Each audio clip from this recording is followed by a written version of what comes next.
महाराष्ट्र राज्याचे दिवंगत उपमुख्यमंत्री आणि लाडके नेते स्वर्गीय आमदार अजितदादा पवार यांच्या जयंतीचं औचित्य साधून अजितदादा प्रेमींच्या वतीनं कागल तालुक्यात विविध सामाजिक उपक्रमांचं आयोजन करत जनसेवा सप्ताह मोठ्या उत्साहात आणि सामाजिक बांधिलकीच्या भावनेतून संपन्न झाला।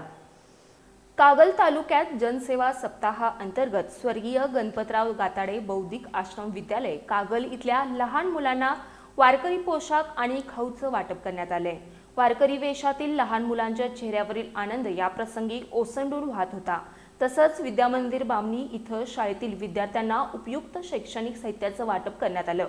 या कार्यक्रमादरम्यान वक्त्यांनी स्वर्गीय अजितदादा पवार यांच्या धडाडीच्या कार्यपद्धतीचा, प्रशासनावरील पकडीचा आणि त्यांनी राज्याच्या विकासासाठी दिलेल्या योगदानाचा गौरवपूर्ण उल्लेख करत त्यांच्या आठवणींना उजाळा दिला। अजितदादांचं सामाजिक आणि शासकीय क्षेत्रातील कार्य नेहमीच प्रेरणादायी राहिले।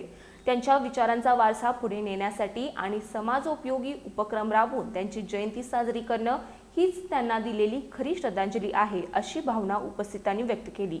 या सामाजिक उपक्रमाच्या यशस्वीतेसाठी अजितदादा प्रेमी सुमित पाटील, चिरायू संकपाळ, संकेत चितारी, धीरज पाटील, तेजस चौगुले, गौरव बोबाटे, शार्विल सामंत, रोहित पाटील, विनायक घाटे यांच्यासह अनेक कार्यकर्ते आणि नागरिक मोठ्या संख्येने उपस्थित होते। या उपक्रमाबद्दल सर्वच स्तरांमधून अजितदादा प्रेमींचं कौतुक होतंय।